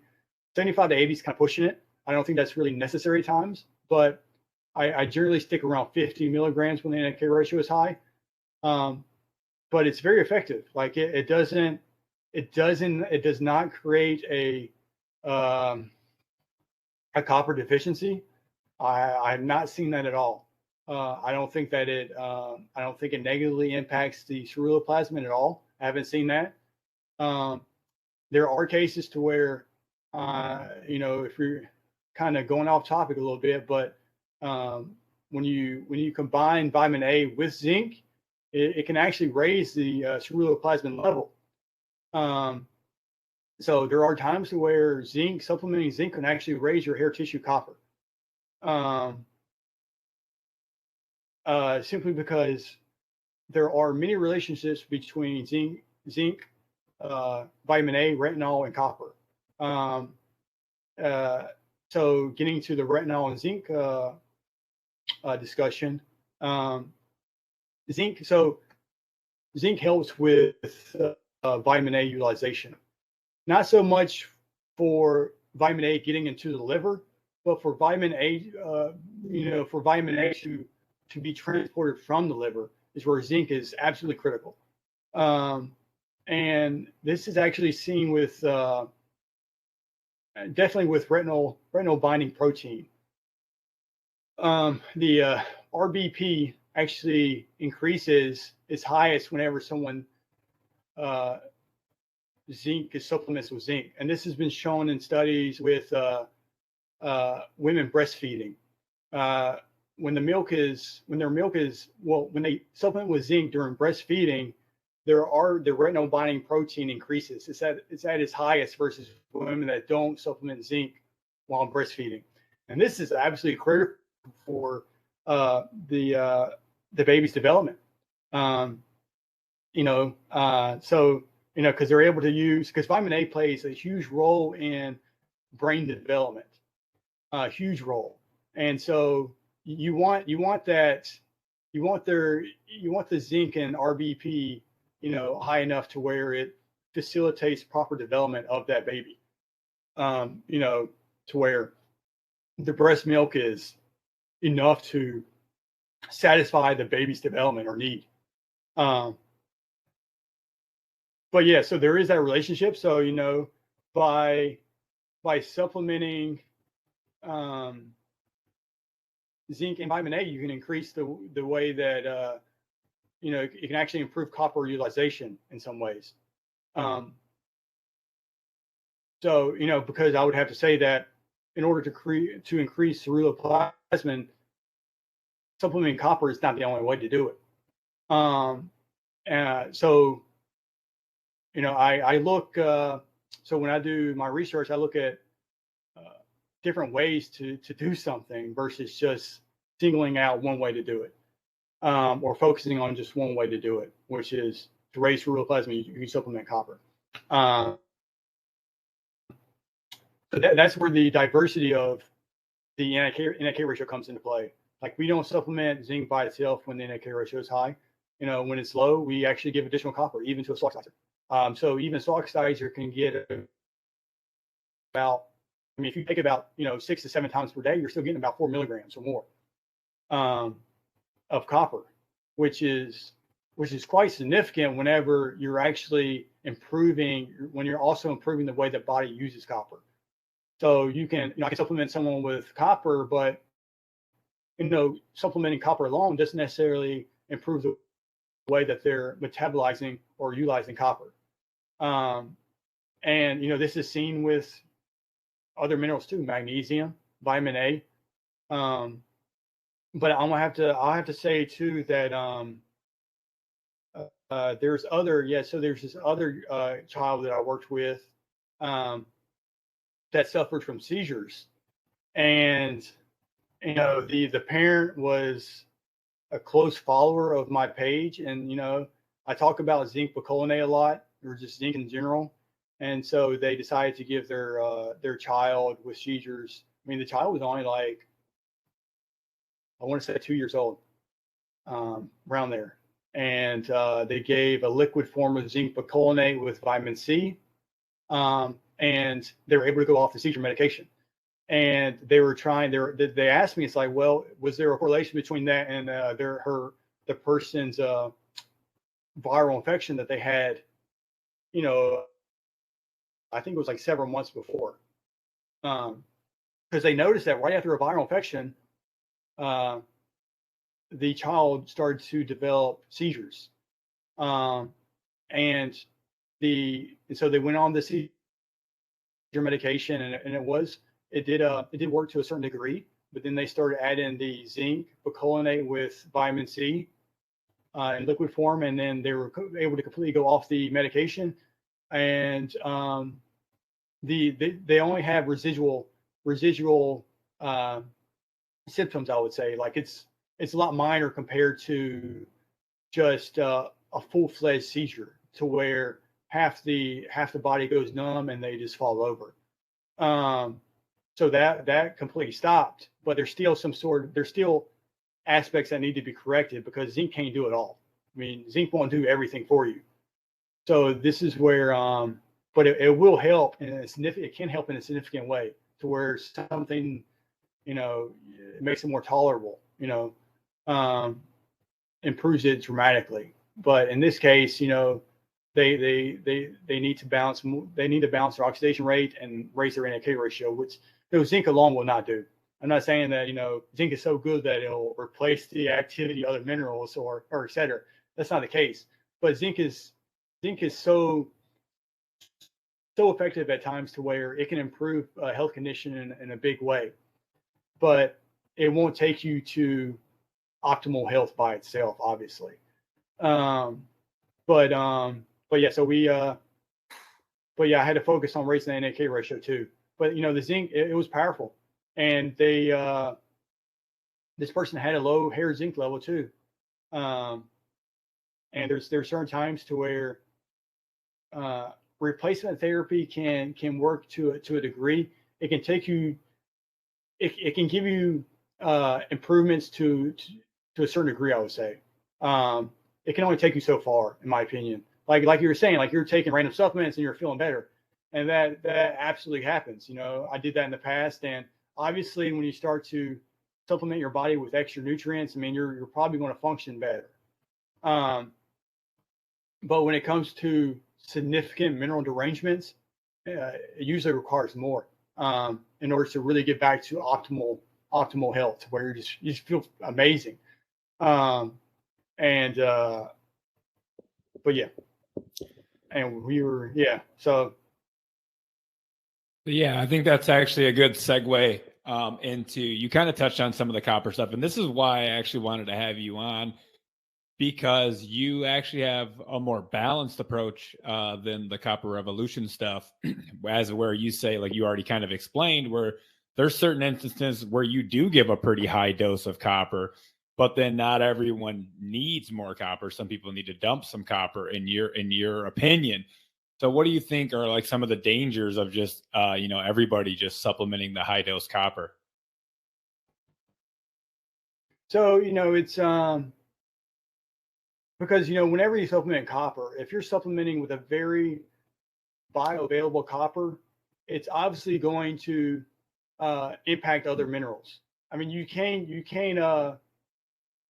it's not possible to supplement one mineral and not affect another, just because every mineral has a relationship with another mineral in some way, either directly or indirectly. There's some sort of connection there. So, Dr. Paul Eck, he figured out a way to correct a copper imbalance by correcting a low NAK ratio in a salt oxidizer. So, people that benefit from taking extra copper, I would say that they probably have a low NAK ratio, or they're a fast oxidizer. Now if it was another case, then you can get by with supplementing copper as long as it's balanced with zinc or other minerals. So it's sort of like someone taking a copper zinc supplement. It's like they're taking extra copper and they feel great, but I would have to argue, but at the same time, they're also supplementing zinc that kind of keeps copper in check.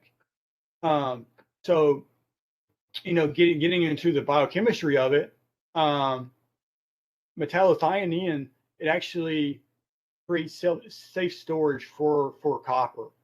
So, so basically, when copper is absorbed, it is facilitated by glutathione, And then glutathione can transfer that copper into the MT, metallothionein, in order to create a safe storage for it. So glutathione actually plays a huge role in copper utilization at the beginning stage. Now,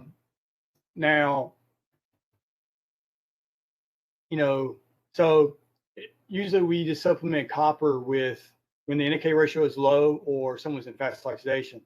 Other cases is when someone has a very low calcium magnesium ratio and a low NK ratio. Now this is what we kind of call a death pattern, simply because someone can have an acute heart attack, something that heart attack that just kills them basically.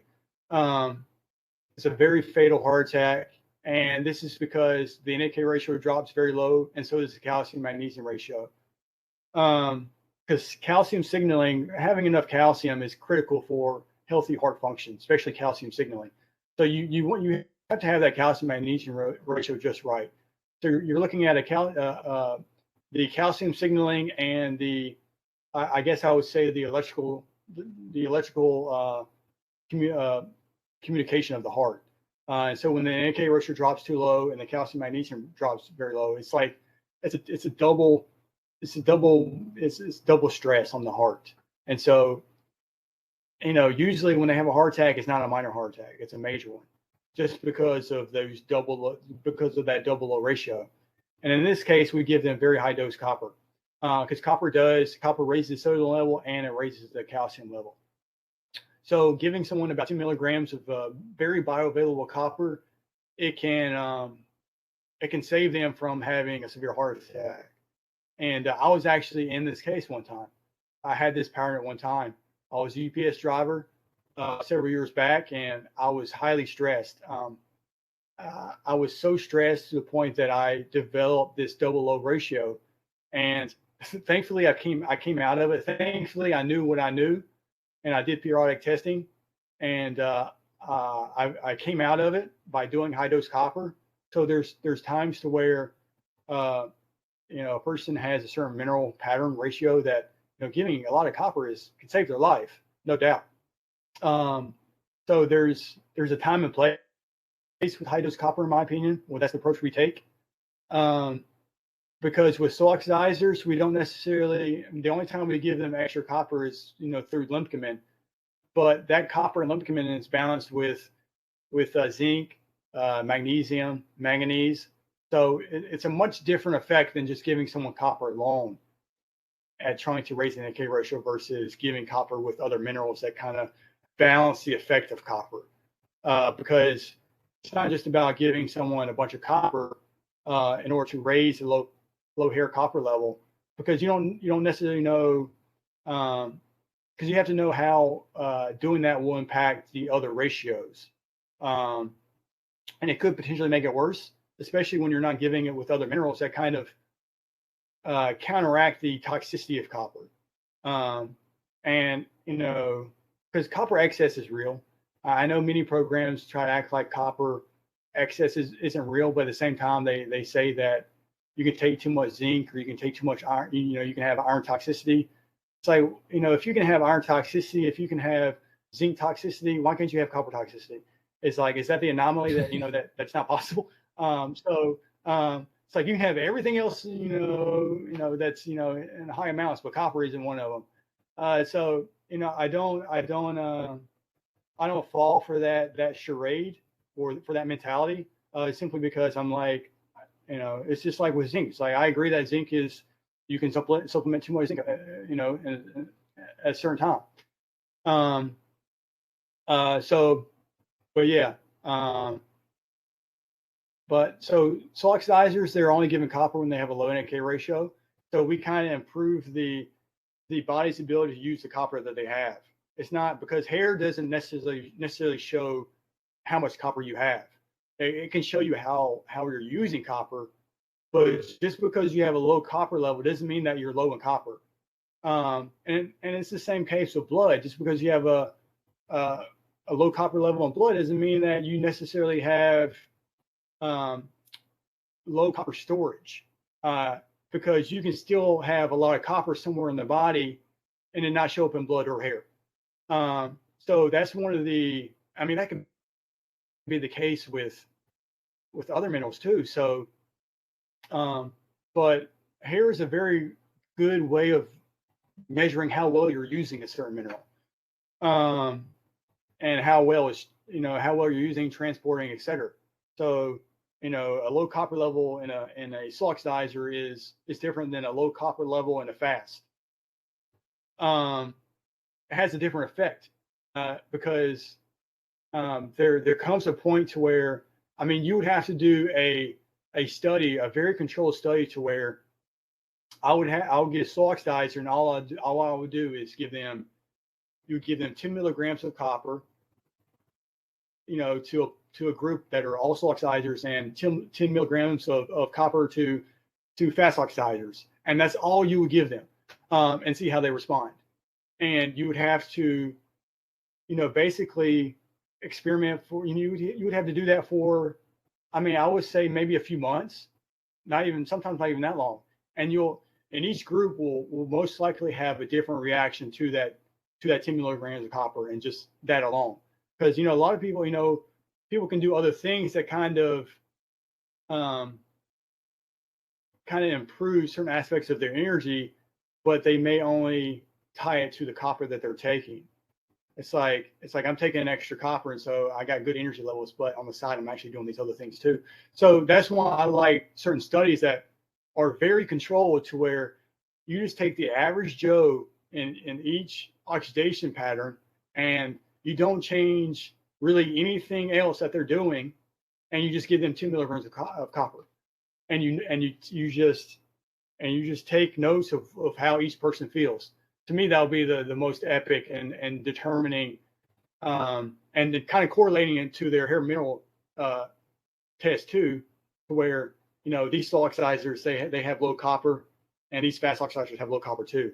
But the only thing we're gonna do is give them more copper each one, and you can find out how a person, whether or not they get better. And yes, they might have some improvements, but you also have to gauge what other negative aspects they have, especially long term.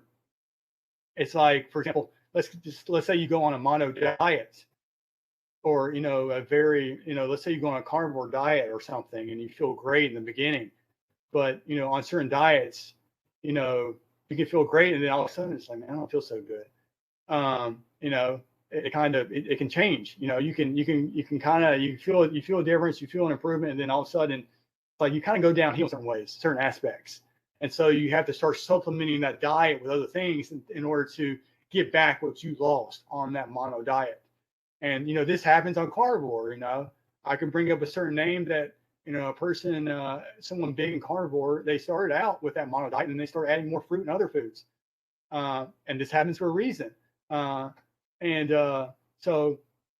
it's all about the long-term effect of what you do, not necessarily short-term, because what you do short-term, what you do for a long period of time can eventually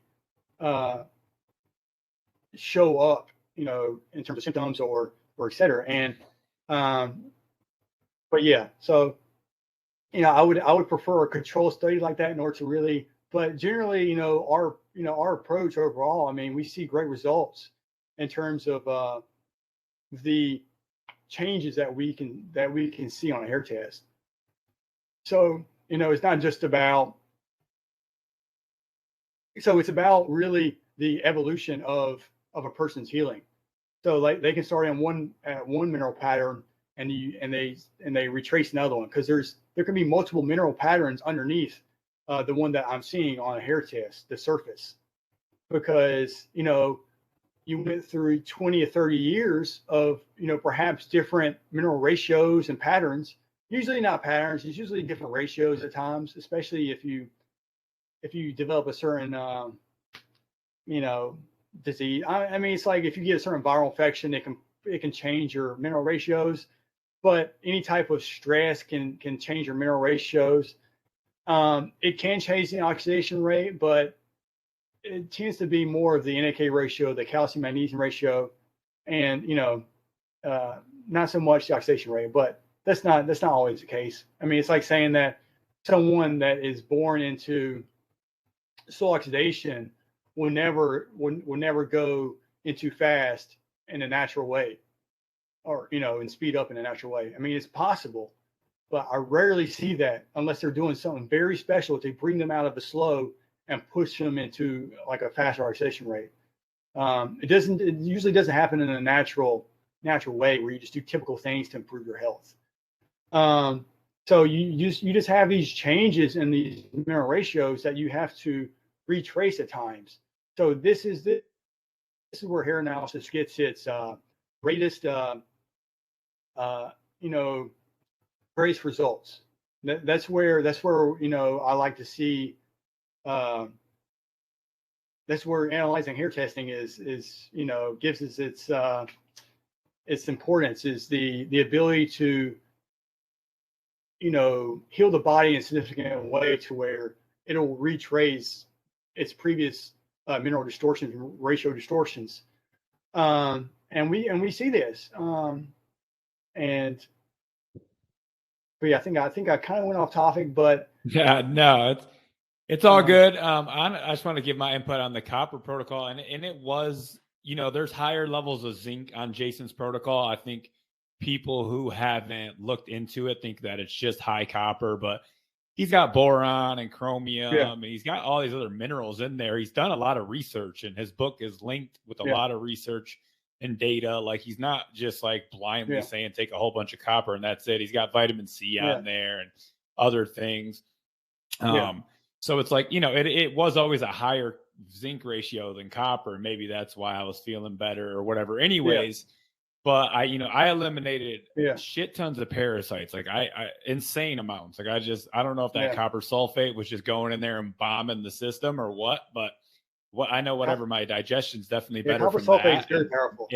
If anything, I definitely I think it might be the most potent parasitic, like, kill off supplement you could probably take. But long term, I started to feel like, I was increasingly getting better for a while, and I was still eliminating parasites, but I was like, kind of felt like I was starting to lose energy instead of keep, like, the momentum wasn't still going, and I was like, maybe I should get an HTMA from somebody who I actually respect and see what's going on there. And honestly, my ratios still weren't that great. You know what I mean? Like, I was getting through life, but I was still having brain fog and little fatigue, and my workouts kind of sucked. So honestly, I think blindly taking the minerals kind of gave me a little bit of vitality back and eliminated some parasites and helped with some gut function. But overall, I don't think it was going to cure me until I actually got, like, a test and got on a specific protocol. It's too early for me to say. I've only been taking the supplements like just under a week.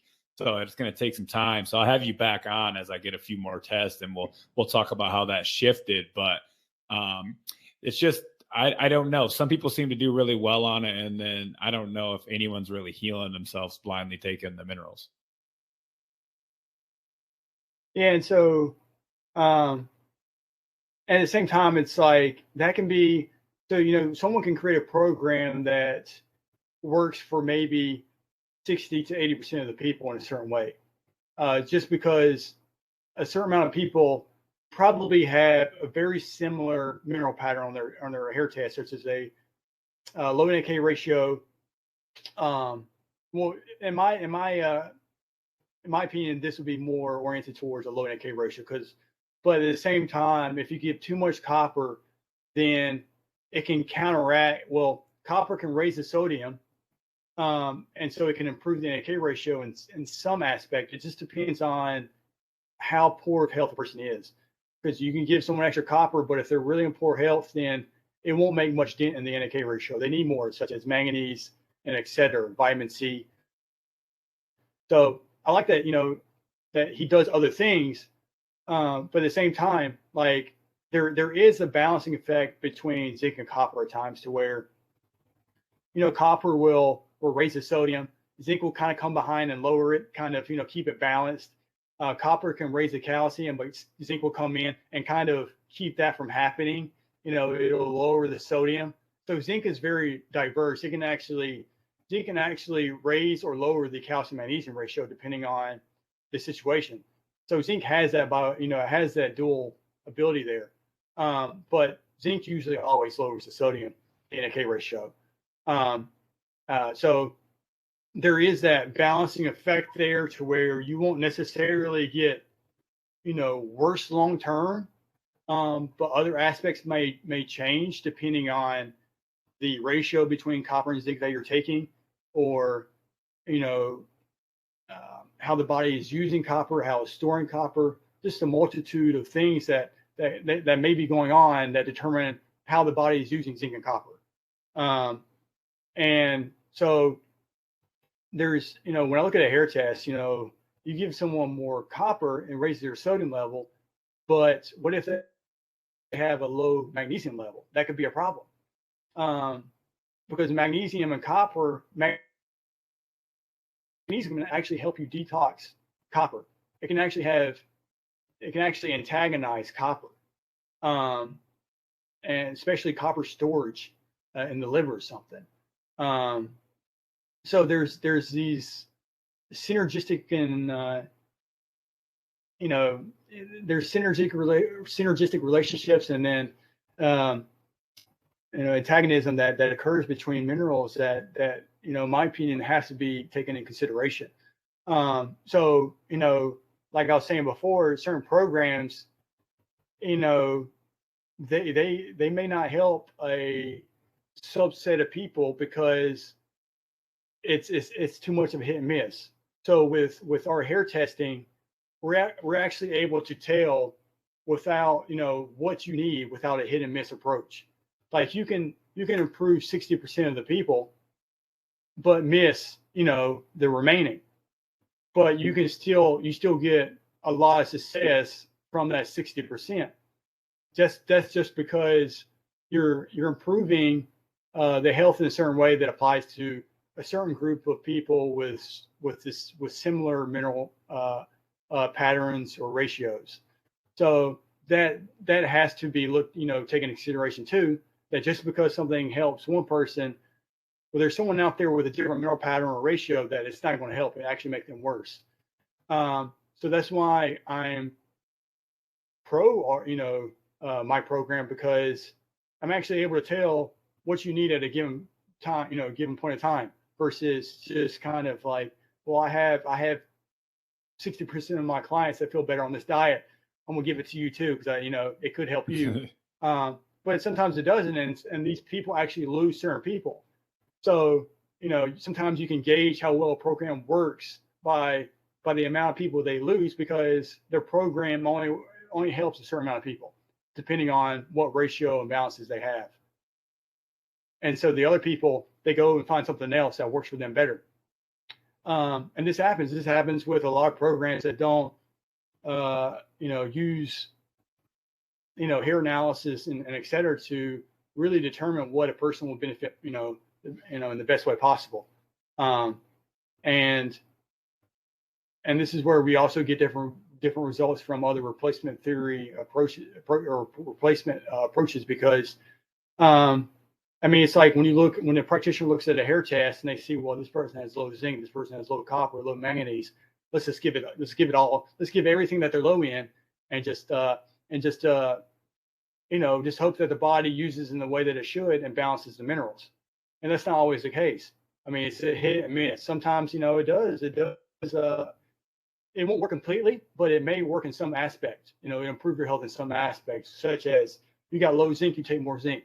You will notice some improvement. But if you take too much, you can actually notice a negative symptom, because it has a certain effect on the NK ratio, and you already have a low NK ratio. So that's why I don't like just look at a hair test and it's like, well, if you have a low mineral, then I give it to you. It can be a hit and miss. But if you have low manganese and low zinc and you supplement with manganese and zinc, the question is what ratio are you using between those two minerals, and what is your NK ratio? If you already have a high NK ratio, then the manganese will counteract the zinc when we want to lower it. So this is where we have outliers this is more significant when someone has a very high NAK ratio. They can have a very high NAK ratio and they may have a low hair manganese, but we don't give them extra manganese at a high, at a significant dose that we do with someone with a low. So there are variations, and it's more critical for these outliers that have very severe, mineral imbalances, with the ratios. So there's always there's this variation that people can experience depending on just their state of health, like how bad of health they are in, like what, do they have severe inflammations, or severe burnout, so, but yeah. Yeah, that's dope, man. I actually got it running short on time here. Do you have anything else you want to say about copper, or any last words, or you think we covered it? I think you wanted to talk about copper and iron. If you wanted to dive into that real quick, we could do that. Yeah, so I was just going to say in terms of iron,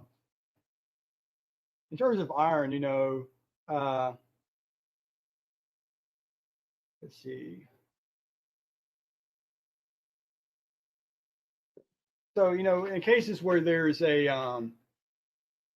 so I was just going to add that in case of a zinc deficiency, because we would get into the divalent metal transporter 1, which, is critical for iron absorption and utilization, because DMT1 transfers iron into the cells.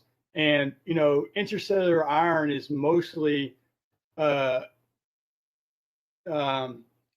of that iron pull is Fe2. It's not Fe3. It's like a lot of what the, heme iron, a lot of what the body can use, prefers to use and basically uses for its intracellular components is Fe2. But there's, glutathione plays a huge role in how well the cell uses iron. But I was just going to say that, when it comes to zinc can actually come in and increase the expression of DMT1 so that the body absorbs more iron from the diet. So zinc doesn't always interfere with iron absorption. It can actually increase it in certain cases. And it can also decrease it whenever there's iron toxicity. So there's that dual role too. But whenever someone has a zinc deficiency, they can actually have a higher amount of non-transferrin bound iron in blood, which is very reactive and creates a lot of oxidative stress, because zinc is involved in the transfer of iron from ceruloplasmin to transferrin. And so zinc is needed for that process to occur like it should. Otherwise, there's leakage there of non-transferrin bound iron. And so that's where zinc actually plays a critical role in iron utilization. But so do other minerals such as rubidium or selenium. But yeah, so there's that, and so this I guess this goes towards the Morley-Robbins protocol, or information in regards to focusing on copper, iron, and retinol, and not zinc. When zinc plays a huge role in how the body uses iron, it's just not copper. And zinc plays a role in how the body uses vitamin A, because zinc is actually involved in the retinol dehydrogenase process, to where it's converted into the more active form of retinol. Zinc is involved here, so zinc is definitely a part of that trio. And I would also argue that certain diets actually do increase zinc absorption, because you're taking away a lot of the anti-nutrients that prevent zinc absorption in the gut from the diet. So, technically I could argue that his program actually focuses quite a bit on zinc because of the meat diet. It's as far as I know, it's significant in meat and not grain or anti-nutrients that inhibit zinc absorption. So zinc plays a huge role, and our program just finds a way to apply this in a very scientific approach to where we get a double effect of diet and supplements in a synergistic way. That's dope, man. All right, actually, man, running short on time. I have to jump off of here. Why don't you tell everyone where to find you on social media, your website, whatever you want to give them?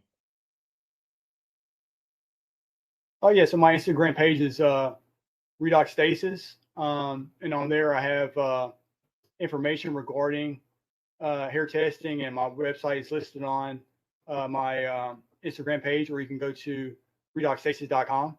And you'll find the hair testing profile there. Hell yeah, man. I thought it was great. I love all of your content on Instagram. I'll link to it in the show notes so everyone can check that out. And it'll be cool because in the intro, by the time this show comes out, I will have been on the supplements more for maybe like a month or something instead of like a week.